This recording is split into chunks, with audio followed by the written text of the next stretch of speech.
আজ শিবরাত্রির জন্য দুপুরের খাবারটা ভাবলাম নিরামিষই বানানো যাক। তো কি বানানো যায় সকাল থেকে ভেবে ভেবে বানিয়ে ফেললাম ফ্রাইড রাইস। তবে এটা নিরামিষই ফ্রাইড রাইস, আর সাথে আলু কষা। এই যে এইদিকে আলু কষার মশলাটা রেডি করছি, আর আমি একদিকে আলুটা সিদ্ধ করে ভেজে তুলে রেখেছি। আর মোটামুটি আলুর দমের মশলাটা কষা হয়ে গেছে। আমি এর উপরে দেব পোস্ত আর কাজু বাদাম বাটা। যেহেতু নিরামিষী আলুর দম, একটু পোস্ত কাজু বাদাম বাটা দিলে খেতে বেশ ভালো লাগে। আলুর দমটা হয়ে গেলে লাস্টে কিছুটা ঘি আর কসুরি মেথি দিয়ে দেব।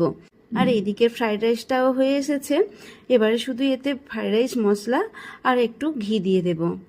সবজিগুলো আগে ভেজে রেখে দিয়েছিলাম, শুধু খাওয়ার আগে ভাতটা দিয়ে নেড়ে নিলাম। মোটামুটি রান্না হয়ে এসেছে আমার। নিরামিষী রান্না তো খুব একটা ঝামেলা নেই, না পেঁয়াজ রসুন কাটাকাটির ঝামেলা আর না কষানোর ঝামেলা। ব্যাস হয়ে গেছে রেডি আজকে দুপুরের লাঞ্চ। ফ্রাইড রাইস, আলু কষা, বেগুনি, সাথে কিছুটা শসা।